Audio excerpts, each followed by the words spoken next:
अस्सलामुअलैकुम। अदबिस्तान में खुश आमदीद।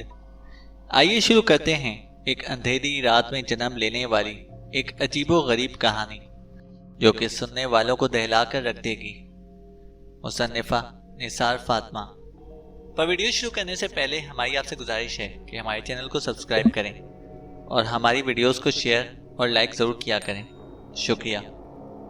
अमूमन हमने ये सुना है कि अमावस की रात में चांद नज़र नहीं आता और ये रात बिल्कुल स्याह और खौफनाक होती है।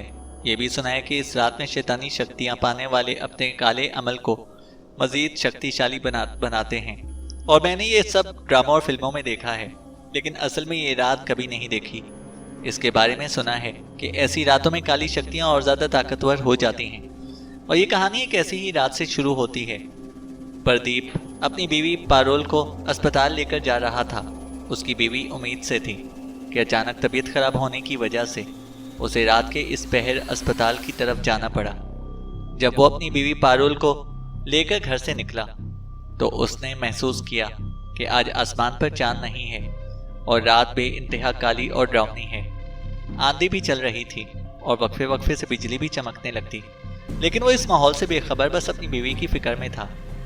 थोड़ी ही देर में इसकी गाड़ी सड़क पर दौड़ने लगी कि अचानक जंगल के बीच आकर गाड़ी एक झटके के साथ रुक गई। तो प्रदीप ने बाहर निकलकर गाड़ी को देखा, लेकिन गाड़ी तो बिल्कुल ठीक थी। वो वापस गाड़ी में आकर बैठ गया और इस बार बार स्टार्ट करने की कोशिश की, लेकिन गाड़ी को ना स्टार्ट होना था और ना ही वो स्टार्ट हुई। पारुल की तबीयत मजीद खराब हो रही थी और उसके साथ ही मौसम भी शदीद से शदीदतर होता जा रहा था। बादल ऐसे गरज रहे थे जैसे अभी सब खत्म कर देंगे। प्रदीप को दूर एक हवेली में हल्की सी लाइट नजर आई। ऐसे में उसे अंधेरे में रोशनी की एक किरण मिल गई। उसने पारुल को गाड़ी से निकाला और उसे लेकर हवेली की तरफ चल पड़ा। हवेली के करीब पहुंचकर देखा तो दरवाजे को ताला लगा था, लेकिन इतने में एक मकरूह सूरत शख्स जो चौकीदार के लिबास में उसके सामने आ गया, जिसे देखकर प्रदीप की चीख निकल गई। वो शख्स प्रदीप से मुखातिब हुआ, डरो नहीं साहब, मैं इस हवेली का चौकीदार हूँ और किसी काम से बाहर गया था, इसलिए हवेली को ताला लगाया, अभी वापस आ रहा हूँ। अच्छा, मेरी मदद कर दो, मेरी बीवी की तबीयत ठीक नहीं है, अस्पताल लेकर जा रहा था तो रास्ते में गाड़ी खराब हो गई। इस हवेली में रोशनी नजर आई तो हम इधर आ गए, प्रदीप ने कहा। चौकीदार ने पारुल की तरफ देखा और मकरूह हंसी हंसते हुए बोला, तुम लोग अंदर जाओ, मैं पास के गांव से किसी दाई को बुलाकर लाता हूँ। अच्छा ठीक है, जरा जल्दी आना, प्रदीप बोला। प्रदीप पारुल को हवेली में लेकर गया और कमरे में ले जाकर बेड पर लिटा दिया। पारुल की तबीयत मजीद खराब हो रही थी, ऐसे जैसे वो अभी मर जाएगी। प्रदीप इसे पास बैठा तसल्लियां दे रहा था। थोड़ी ही देर में चौकीदार एक बूढ़ी औरत के साथ कमरे में दाखिल हुआ। औरत बहुत डरी हुई थी, उसके चेहरे पर एक रंग आ रहा था और एक जा रहा था और उसके पसीने छूट रहे थे। वो बार बार इधर उधर देख रही थी, जैसे उसे कुछ होने की तवक्का हो। इस वक्त चौकीदार वहां से जा चुका था। वो औरत प्रदीप पर बरस पड़ी और बोली, मर जाने दो अपनी बीवी को। ये क्या कह रही हैं आप? प्रदीप बोला। क्या तुम नहीं जानते कि इस हवेली के बारे में, कि ये शैतानी हवेली है, यहाँ बस शैतान ही जन्म ले सकता है। तुम अपनी बीवी को लेकर यहाँ क्यों आए हो? मर जाने दो इसे, वरना शैतान पैदा हो गया तो फिर सब खत्म हो जाएगा। आज अमावस की रात है और अमावस का शैतान सब कुछ तबाह कर देगा, वो औरत कह रही थी। क्या ऑल फॉल बोल रही हैं आप? ऐसा कुछ भी नहीं होता, मेरी बीवी पर रहम खाएं, वो बहुत तकलीफ में है। और प्रदीप ने उसके पांव पकड़ लिए और रोने लगा। आखिर वो मान गई और उसने प्रदीप को कमरे से बाहर भेज दिया। तकरीबन 1 घंटे बाद कमरे से एक भयानक चीख की आवाज़ आई तो प्रदीप और चौकीदार कमरे में गए तो वहाँ पारुल बेहोश पड़ी हुई थी और वो बूढ़ी औरत सकते के आलम में खड़ी थी, जबकि बच्चा ज़मीन पर पड़ा था। प्रदीप ने पूछा, क्या हुआ? तो वो औरत बोली, वही हुआ जिसका डर था, और फिर से बच्चे की तरफ इशारा किया। तो प्रदीप ने धड़कते दिल से बच्चे के मुंह से कपड़ा हटाया तो उसे 1000 वोल्ट का झटका लगा और वो दूर जा गिरा। वो बच्चा नहीं था बल्कि शैतान था। फैली हुई नाक, लटके होंठ और आंखें ऐसी जैसे अभी नीचे गिर जाएंगी, सर जैसे हड्डियों की दुकान हो और बाल उसके माथे पर खड़े थे और थोड़ी के नीचे हड्डी उठी हुई थी। चौकीदार आगे बढ़ा और प्रदीप से बोला, हमें इसे कैद करना होगा, हम इसे मार नहीं सकते क्योंकि अमावस का शैतान है और इसे मारा तभी जा सकता है जब अमावस की दूसरी रात आए जिसमें चांद निकलता है, और वो रात सालों में एक बार आती है। इसलिए हमें इसे कैद करके रखना होगा इसी हवेली में, चौकीदार ने कहा। दाई अम्मा ने इस बच्चे को उठाया और कमरे के कोने में कैद कर दिया। फिर प्रदीप गोया हुआ। मैं पारुल को लेकर घर आ गया। पारुल को जब होश आया तो मैंने उससे कुछ नहीं पूछ छुपाया, सब कुछ साफ साफ बता दिया, जिसे सुनकर वो बहुत खौफजदा हुई, लेकिन फिर नॉर्मल हो गई। आहिस्ता आहिस्ता इस रात को हम कभी भी ना भूल पाए। इसके बाद हमारा एक बेटा हुआ जिसका नाम हमने भगवान दास रखा। पहला शैतान पैदा हुआ तो दूसरा भगवान नाम के साथ खुद भी भगवान की तरह था, नरम दिल और मासूम, हर एक से मोहब्बत करने वाला। हमने भगवान दास की परवरिश बहुत सलीके और लिहाज से की और उसे अच्छी तालीम दिलवाई। देखते ही देखते स्कूल, कॉलेज और फिर यूनिवर्सिटी जाने लगा। हमने भगवान दास से कभी भी इस वाक़े का जिक्र नहीं किया और सारी जिंदगी ये बात उससे राज रखने का फैसला किया। लेकिन उन्हीं दिनों भगवान दास ने मुझसे आकर कहा कि उसका सेमेस्टर ख़त्म हो गया है और सब दोस्तों ने प्रोग्राम बनाया कि वो सब मिलकर कहीं सैर को जाएंगे। तो मैंने भगवान दास से पूछा कि बेटा कहाँ जाना है, सैर की जगह का नाम तो बताओ। मुझे डर था कि आजकल के बच्चे एडवेंचर को पसंद करते हैं और कहीं शैतानी हवेली का रुख ही ना कर लें, इसलिए मैंने भगवान दास को टिटोलने की कोशिश की, लेकिन उसने मुझे कुछ ना बताया और कहा, पिताजी हम कुछ तारीखी मकामात की सैर को जा रहे हैं। लेकिन मैं ये नहीं जानता था कि ये बच्चे जंगल में मौजूद इस शैतानी हवेली में जा रहे हैं जहाँ वो शैतान कैद था। ये तो तब पता चला जब ये सब वहाँ चले गए। पारुल ने बहुत मुश्किल से इजाज़त दी थी और भगवान दास समेत सारे दोस्त अपने सफ़र पर निकल गए, लेकिन हम दोनों मियाँ बीवी के दिलों को चैन नहीं था। ऐसे लग रहा था जैसे कुछ नहीं बल्कि बहुत बुरा होने वाला है। बच्चों को गए हुए आज दूसरा दिन था। हमारी भगवान दास से आज सुबह से कोई बात नहीं हुई थी। फ़ोन भी मिलाया लेकिन नहीं लगा। नेटवर्क का मसला समझकर रख दिया गया। पारुल मेरे लिए सुबह की चाय और साथ में अखबार लेकर आई। मैंने चाय की चुस्की के साथ अखबार को खोला तो अखबार का पहला सफ़ा देखते ही चाय का कप मेरे हाथ से नीचे गिर गया। ये नहीं हो सकता। पारुल जो पौधों को पानी दे रही थी दौड़ती हुई मेरे पास आई। क्या हुआ? ऐसा क्या हुआ है आपने? ऐसा क्या पढ़ लिया? वो क्या? वो क्या वो लगा रखी है? कुछ तो बोलें। वो शैतान आज़ाद हो गया, प्रदीप ने कहा। ये क्या कह रहे हैं आप? हमारे जैसे औसान से खता हो गए। मैंने पारुल को अखबार दिखाया और फिर जल्दी से हमने टीवी लगाया।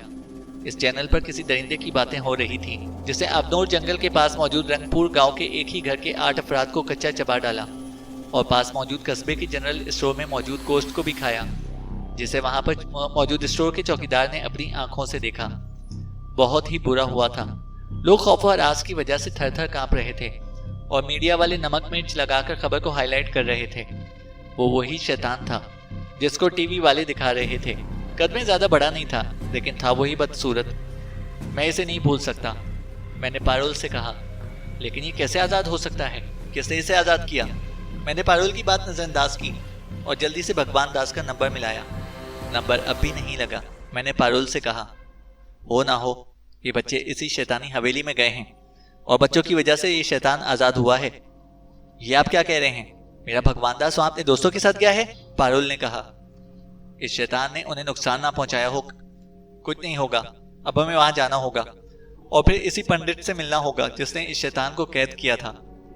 फिर हम दोनों घर से अबनौर जंगल की तरफ चल पड़े। अबनौर जंगल के पास वाक़े रंगपुर गांव में दोनों मियाँ बीवी पहुंचे और इस पंडित से मिले। बस अमावस की रात में इस शैतान को कैद किया था। पंडित अब काफ़ी बूढ़ा हो चुका था और बिस्तरे मर्ग पर पड़ा हुआ था। प्रदीप और पारुल ने पंडित को अमावस के शैतान के आज़ाद होने की खबर दी तो पंडित ने कहा कि वो जानता है कि कल रात में कुछ बच्चों ने अपने खेल खेल में इस शैतान को आज़ाद कर दिया है और इस शैतान ने आज़ाद होने के बाद एक घर वालों को मारा है। वो एक ही घर के 8 अफराद हैं जो इस शैतान की भेंट चढ़े हैं। ये सुनकर हम दोनों मियाँ बीवी की आंखों से आंसू जारी हो गए कि पता नहीं हमारे बच्चे जिंदा भी हैं या नहीं। पंडित जी जैसे हमारे दिल की बात पढ़ ली। भगवान और शैतान दोनों ने एक माँ के बतन से जन्म लिया है और वो भी अमावस की रात में। अब भगवान दास ही वो इंसान है जो इस शैतान को ख़त्म कर सकता है, वो भी इस रात में जिसमें चांद ना हो और हो भी वो अमावस की रात, पंडित ने कहा। लेकिन पंडित जी वो रात कब आएगी और पता नहीं कितने सालों में आएगी? पारुल ने पंडित जी से कहा। वो रात आज से ठीक 2 दिन बाद आएगी, ऐसी अमावस की रात जिसमें चांद नहीं निकलेगा। और ये भी खुशकिस्मती है कि अमावस की ये रात अब आ रही है, सिर्फ इस शैतान के नाश के लिए। ठीक 12 बजे इस अमावस के शैतान को फिर से सुलाना होगा, हमेशा के लिए, पंडित ने कहा। लेकिन कैसे? कोई हथियार भी तो होगा इसको मारने के लिए, मैंने पूछा। सिर्फ एक ही हथियार है जिससे उस शैतान को खत्म किया जा सकता है, और वो हथियार यानी कुल्हाड़ी यहाँ से 200 मील दूर काले पहाड़ों में मौजूद काले कुएं के दाएं साइड पर मौजूद मिट्टी के पीछे दफन है। उसे निकालने के बाद उसे काले पानी से धोना पड़ेगा। वो कुल्हाड़ी शैतान पर असर करेगी, काला पानी इस कुएं में होगा, लेकिन काले पानी को निकालने से पहले वहां पर इस कुएं का काला आसेब सामने आएगा, वही पानी देगा। लेकिन उसके 3 सवालों के जवाब दिए जाएंगे और वो जवाब निहायत अक्लमंदी के साथ देने होंगे, वरना एक भी जवाब गलत हुआ तो वो इंसान वहीं पर आग की लपेट में आ जाएगा और ये सारे काम से भगवान दास ही कर सकता है। और अब जाओ जल्दी, वरना बहुत देर हो जाएगी। उसके साथ ही पंडित जी की आत्मा ने इनके जिस्म का साथ छोड़ दिया। ऐसा लगता था कि पंडित जी सिर्फ हमें बताने के लिए अभी तक जिंदा थे और हमारा इंतजार कर रहे थे। मैं और पारुल जल्दी से वहां से निकले और शैतानी हवेली का रुख किया। जब हम वहां से निकले तो मैंने पारुल से कहा कि टाइम क्या हुआ है, क्योंकि रात अपनी काली चादर 400 फैला रही थी। सारा दिन कैसे गुजरा पता ही नहीं चला। तो पारुल ने कहा कि रात के 9 बज रहे हैं, हमें जल्द से जल्द शैतानी हवेली पहुंचना था, क्योंकि हमारे बच्चे वहां मुसीबत में थे और अमावस की रात आने में सिर्फ 2 दिन बाकी थे। तकरीबन रात के 12 बजे हमारी गाड़ी शैतानी हवेली के सामने रुकी। हवेली किसी देवहैकल पेड़ की तरह अपनी जगह पर मौजूद थी। हर तरफ सन्नाटे का राज था, किसी कीड़े मकोड़े के बोलने की आवाज भी नहीं आ रही थी। इस खामोशी से हमें वहशत होने लगी, ऐसी खामोशी जो किसी जबरदस्त तूफान के आने से पहले होती है। मैंने पारुल का हाथ पकड़ा और हवेली की तरफ बढ़ने लगा। अब हवेली के दरवाजे पर चौकीदार मौजूद नहीं था, शायद उसे भी इस शैतान ने खत्म कर दिया था। पारुल बार बार भगवान दास को आवाजें दिए जा रही थी, उसकी आंखों से आंसू जारी थे। मेरा भी यही हाल था। जैसे ही हमने हवेली का बड़ा दरवाजा खोला तो हमारे सामने एक लाश पड़ी थी। उसे देखते ही पारुल की चीखें निकल गईं। मैंने अपना दिल मजबूत किया। फिर हमने जैसे इस लाश को सीधा किया तो हमारा दिल खून के आंसू रो पड़ा, क्योंकि वो भगवान दास के बचपन का दोस्त विजय था। जगह जगह से उसके जिस्म के हिस्से गायब थे। बहुत बुरी तरह से उसे शैतान ने उसे मारा था। विजय को ऐसी हालत में देखकर हम पर कपकपी तारी हो गई। फिर हम पागलों की तरह हवेली में भगवान दास को ढूंढने निकले, जो हमें वहां कहीं भी नजर नहीं आ रहा था। फिर हम इस जगह को देखने के लिए आगे बढ़े जहां शैतान को कैद किया गया था। शैतान इस वक्त हवेली में मौजूद नहीं था, पता नहीं कैसे अपना शिकार बनाने गया था। हमने जहां इस शैतान को कैद किया था, इस जगह एक बड़ा सा ताबूत मौजूद था जिसमें उसे कैद किया गया था। हमने इस ताबूत का ढकना धड़कते दिल के साथ उठाया तो अंदर देखकर हमारी चीखें निकल गईं, क्योंकि अंदर भगवान दास बेहोशी की हालत में पड़ा था। हमने उसे बाहर निकाला और फिर होश में लेकर आए। भगवान दास बहुत डरा हुआ था। पारुल ने उससे पूछा कि वो हमें बताकर क्यों नहीं आया कि हम लोग इस हवेली में जा रहे हैं। तो भगवान दास ने बताया कि उसे खुद भी मालूम नहीं था कि उसके दोस्त यहाँ पर आ रहे हैं। उसे तो आधे रास्ते में बताया गया, तो इस वक्त मैं करता भी क्या। फिर मैंने इससे बाकी दोस्तों का पूछा और विजय का भी बताया। तो भगवान दास ने कहा, इस बदसूरत बला ने सबको मार डाला है। वो मुझे भी मारना चाहता था, लेकिन पता नहीं क्यों जब वो मेरे पास आया तो उसे ऐसे जैसे करंट लगता है और दूर जा गिरता और फिर भयानक चीखें मारने लग जाता। अपने दोस्तों की मौत को अपनी आंखों से देखा तो मैं गम से बेहोश हो गया और उसके बाद मुझे कुछ याद नहीं कि मुझे किसने ताबूत में बंद कर दिया। फिर मैंने पूछा कि शैतान को आज़ाद किसने किया। तो भगवान दास ने बताया कि प्रिया ने उसे आज़ाद किया। जब हम लोग इधर आए तो सबसे पहले हमने हवेली को देखा। हवेली घूमने के बाद जब हॉल में आए तो सब थके हुए थे। यहाँ सोफे पर सब बैठ गए तो अचानक प्रिया की नज़र इस ताबूत पर पड़ी जो मजबूत जंजीरों से बंधा हुआ था। तो उसने इसे खोलने के लिए कहा तो सब वहाँ इकट्ठे हो गए और ताबूत को खोलने की चाक करने लगे। मैंने उन्हें समझाया कि इसे ना खोलो, पता नहीं क्या चीज़ हो इसमें जो हमारे लिए नुकसान का बाइस बने। तो वो सब मेरा मजाक उड़ाने लगे और बोले, भगवान दास ऐसा कुछ भी नहीं होगा जैसे तुम सोच रहे हो। खैर मेरे मना करने के बावजूद उन्होंने ताला तोड़ डाला और फिर जैसे ही ताला टूटा तो हर तरफ अंधेरा छा गया। बिजली जोर जोर से कड़कने लगी और बादल जोर जोर से धूम मचाने लगे जैसे बहुत कुछ गलत हो गया हो। तभी जंजीरें अपने आप ताबूत से हटने लगी और फिर ताबूत का ढक्कन ऊपर को उठा तो अचानक एक खौफनाक बला ताबूत से बाहर निकली। उससे बाहर निकलते ही प्रिया पर छलांग लगाई और फिर एक करके सबको मार डाला और उनका खून मेरे सामने पी गया।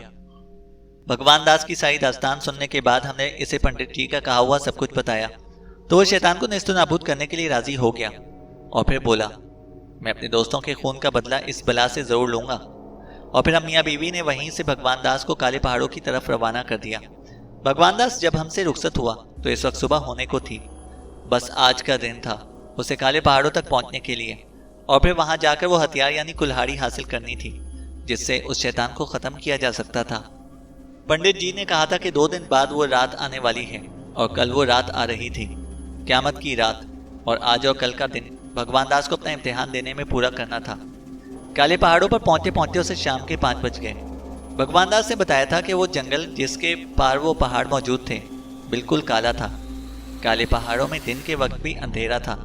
भगवान दास को एक वक्त तो लगा कि वो वहां से भाग जाए, लेकिन फिर शैतान का ख्याल आते ही वो आगे बढ़ा और पहाड़ों का रुख किया। इन पहाड़ों में एक बड़ा सा गार मौजूद था और भगवान दास इस गार में दाखिल हो गया। वो सिर्फ गार नहीं बल्कि इसमें तो एक और जंगल आबाद था। जैसे एक कमरे से दूसरे कमरे में जाने का रास्ता दरवाजा होता है, बिल्कुल वैसे इस गार के पार भी जंगल था, लेकिन वो जंगल काला नहीं था। ऐसा लगता था कि वो कोई तिलिस्मी दुनिया हो। हर दरख्त पर उसके रंग के परिंदे बैठे थे जो कि भगवान दास को देखकर आपस में बातें करने लगते थे। भगवान दास इन दरख्तों को देखकर बहुत मुतासिर हुआ और दरख्तों पर बेशुमार किस्म किस्म के फल लगे थे। वो फल तोड़ने के लिए अपने हाथ आगे बढ़ाता कि इतने में गैबी आवाज सुनाई दी, खबरदार फलों को हाथ मत लगाना वरना जलकर खाक हो जाओगे। और फिर भगवान दास फल तोड़ने से मोहतात हो गया। इसके बाद ना कोई आवाज आई और फिर वो काला कुआं तलाश करने लगा। वक्त तेजी से गुजरता जा रहा था। टाइम देखा तो रात के 10 बज रहे थे और थककर इस जगह भगवान दास ने टेक लगाकर बैठ गया। तो वो जगह उसे ठंडी ठंडी महसूस हुई जहां उसने टेक लगाई थी। इस ख्याल के आते ही उसकी आंखें चमक गईं, तो वो जल्दी से उठा तो ये कुआं ही था जिसके साथ उसने टेक लगाई थी। उसने कुएं को चारों तरफ से देखा, वो भी बिल्कुल स्याह था। उसने कुएं के बाएं साइड पर खुदाई शुरू कर दी, लेकिन वहां दूर दूर तक कोई चीज नजर आने के चांस नहीं थे। आखिर वो 2 घंटे की मेहनत के बाद उसे चमकती हुई कुल्हाड़ी नजर आ गई, तो उसने जल्दी से कुल्हाड़ी उठा ली और कुएं से पानी लेने के लिए कुएं को हाथ लगाता।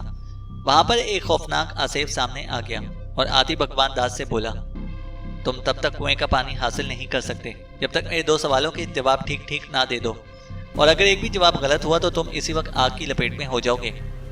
पूछो सवाल, मैं दूंगा इसका जवाब, भगवान दास ने उससे कहा। हाँ तो फिर तैयार हो जाओ मेरे पहले सवाल के लिए, ताकि इससे मैं तुम्हारी अक्लमंदी का अंदाजा लगाऊं, आसेब ने कहा। हाँ ठीक है, पूछो, आसेब बोला। मेरा पहला सवाल है कि वो कौन से 3 कांटे हैं जो इंसान अपने पास रखता है लेकिन वो इससे चुभते नहीं। बूझो मेरा पहला सवाल तो जानो। ये कहकर काला आसेब मुसलसल कहकहे लगाने लग गया और भगवान दास सोचने लगा कि ऐसे कौन से कांटे हैं जो इंसान पास रखता है और वो इसे चुभते नहीं। ये सोचते सोचते भगवान दास ने जैसे अपने हाथ को सर पर फेरने के लिए उठाया तो उसका ध्यान अपनी घड़ी पर गया जो उसने कलाई में बांध रखी थी। घड़ी के 3 कांटे देखकर भगवान दास खुशी से झूम उठा। यही तो 3 कांटे हैं जो इंसान अपने साथ रखता है और वो इसे चुभते नहीं। इसने आसेब से कहा, मैंने जवाब सोच लिया है, और वो कांटे जो इंसान अपने साथ रखता है और वो इसे नुकसान नहीं पहुंचाते वो हैं घड़ी के कांटे जिसे हम अपनी कलाई पर बांधते हैं। वाह क्या बात है, तुम्हारा जवाब बिल्कुल दुरुस्त है, आसेब ने कहा। अब अपना अगला सवाल जल्दी से पूछो, भगवान दास ने सवाल किया। ठीक है सुनो मेरा दूसरा सवाल, अब पता चलेगा कि तुम कितने ज़हीन हो, आसेब बोला।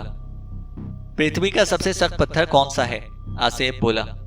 यह सुनकर भगवान दास सोच में पड़ गया। उसकी आंखें बंद हो गईं कि फौरन उसके होठों पर मुस्कान उभरी और बोला, पृथ्वी का सबसे सख्त पत्थर हीरा है। और यह सुनते ही आसेब अपना सर हिलाने लगा, फिर बोला, तुम्हारा जवाब बिल्कुल सही है, तुम बहुत ज़हीन हो, बिल्कुल दुरुस्त जवाब दिया है तुमने। अब ये पानी तुम ले सकते हो। तो भगवान दास ने जल्दी से कुल्हाड़ी को पानी से धोया और जल्दी से वापसी की राह ली। वापसी पर वो ये देखकर हैरान रह गया कि वहां पर पहले जैसा कुछ भी नहीं था। भगवान दास ने सोचा कि शायद मैं रास्ता भूल तो नहीं गया। खैर भगवान दास अपनी राह पर चलता हुआ आगे बढ़ता रहा और फिर सुबह के 9 बजे वो गार से बाहर काले जंगल और पहाड़ों के बीच में आ गया। जंगल और पहाड़ों को उसने पार कर लिया और जब जंगल से निकला तो शाम के साए फैल रहे थे। फिर उसने सोचा कि मैं शैतान की तलाश में निकल जाऊं और वक्त पर उसे तलाश करके लोगों को इस शैतान से बचा सकूं और अपने दोस्तों का बदला ले सकूं। फिर भगवान दास सबसे पहले हवेली गया और शैतान को हर जगह ढूंढा, पर वो शैतान हवेली में नहीं मिला। तो वो हवेली से बाहर निकल आया। भगवान दास को पता ना था कि अब वो शैतान कहाँ पर होगा। टाइम तेजी से गुजरता जा रहा था। उसने घड़ी में देखा तो 9 बज रहे थे, यानी कि 3 घंटे बाकी थे। अमावस की रात होने में उसे इन 3 घंटों में से इस शैतान को ढूंढकर मारना था। वो हवेली से निकलकर रास्ते पर चलता जा रहा था। हर तरफ हू का आलम था। गहरी खामोशी हर तरफ छाई हुई थी। बस उसके जहन में सिर्फ ये ख्याल था कि काश वो शैतान मुझे मिल जाए। तभी भगवान दास को अपने पीछे से आवाज आई, रुक जाओ भगवान दास। तो उसने मुड़कर देखा कि उसके सामने एक साधु खड़ा था। भगवान दास उससे कुछ पूछता कि वो साधु पहले ही बोल पड़ा, बेटा वो शैतान तुम्हें इस हवेली में मिलेगा। इस हवेली के आखिरी कमरे में अलमारी के पीछे एक दरवाज़ा है। इस अलमारी को पलटाकर वो दरवाज़ा खोलना तो एक रास्ता सामने आएगा, उस पर चलते जाना। आगे एक गार होगा, बस तुम्हें इस शैतान का एक बड़ा बुत नजर आएगा। इस बुत के पास वो शैतान भी मिल जाएगा, अमावस का शैतान। लेकिन उसे मारने से पहले तुम्हें इस बुत को इस कुल्हाड़ी से तोड़ना है। इसके बाद इस शैतान पर वार करना। लेकिन वो शैतान तभी मरेगा जब उसकी तीसरी आंख पर इस कुल्हाड़ी से वार हो, वरना इसका असर खत्म हो जाएगा। उसकी तीसरी आंख जो उसके माथे पर मौजूद है, उसकी ताकत उसी में है। अब जाओ, वक्त बहुत थोड़ा रह गया है। ऐसा ना हो कि बिना चांद के ये रात चली जाए और फिर पता नहीं कि कब आएगी, और तब तक ये शैतान लोगों को ख़त्म कर देगा। अब जाओ। और भगवान दास जल्दी से वहाँ से दौड़ता हुआ वापस हवेली में आया और फिर हवेली के आखिरी कमरे में जाकर इस अलमारी को पलटाया तो सच में पीछे एक दरवाज़ा था। उसने दरवाज़ा खोला और अंदर दाखिल हुआ। एक रज़ाई थी जहाँ पर सब रंग की हल्की हल्की रोशनी थी। खैर भगवान दास इस रोशनी में आगे बढ़ता चला गया और फिर वो राहदारी सीढ़ियों पर जाकर ख़त्म हो गई। तकरीबन 30 सीढ़ियाँ उतरने के बाद वो एक कमरे में मौजूद था। इस कमरे से खून और गोश्त की बदबू की वजह से इसकी तबीयत खराब होने लगी, लेकिन वो हिम्मत करके आगे बढ़ा तो वहाँ पर शैतान का एक बहुत बड़ा और भयानक बुत नजर आया। तो भगवान दास ने सबसे पहले बड़े बुत को तोड़ने का फैसला किया। मौका गनीमत जानते हुए जैसे वो इस बुत की तरफ बढ़ा तो इस कमरे की छत पर एक सुराख था, इतना कि जिससे चांद की रोशनी कमरे में आ सके।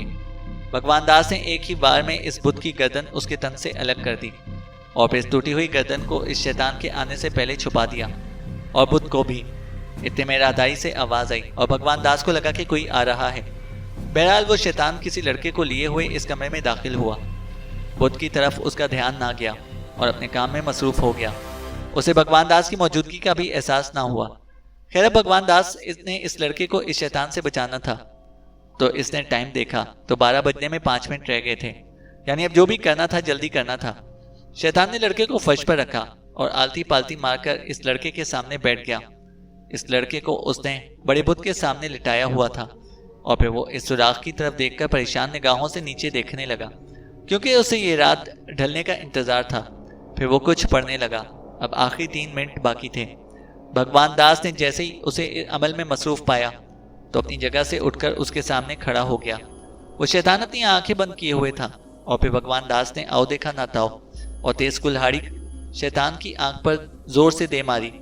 कुल्हाड़ी के लगते ही वो शैतान उठकर पूरे कमरे में चकराने लगा और चीखने लगा और फिर उसे आग ने अपनी लपेट में ले लिया और देखते ही देखते कमरे में उसकी राख मौजूद थी। थोड़ी देर के बाद भगवान दास ने वो राख उठाई, एक डब्बे में डाली और साथ ही वो कुल्हाड़ी और लड़के को अपने कंधे पर उठाया और कमरे से बाहर दौड़ लगा दी। भगवान दास के वहां से निकलते ही वो सारे बुत एक धमाके के साथ फर्श पर गिरकर टूट गए और आहिस्ता आहिस्ता हवेली मस्मार हो गई। फिर वो लड़के को होश में लाया और फिर दोनों जल्दी जल्दी वहां से बाहर आ गए। इसी दरमियान पूरी हवेली टूटकर खंडर बन गई। भगवान दास ने इस लड़के को साथ दिया और फिर भगवान दास ने अबनौर के जंगल ही में एक गड्ढा खोदा और वो दोनों चीजें उसमें डाल दी और जमीन बराबर कर दी। भगवान दास ने लड़के को घर छोड़ा और खुद भी अपने घर पहुंचा। थकन से वो चूर चूर था, उसकी हालत दुगरगुं हो रही थी। उसकी माँ पारुल ने जल्दी से पानी गर्म किया तो वो वॉशरूम में घुस गया। नहाकर वो वहां से बाहर निकला तो अपने अंदर फरहत महसूस कर रहा था।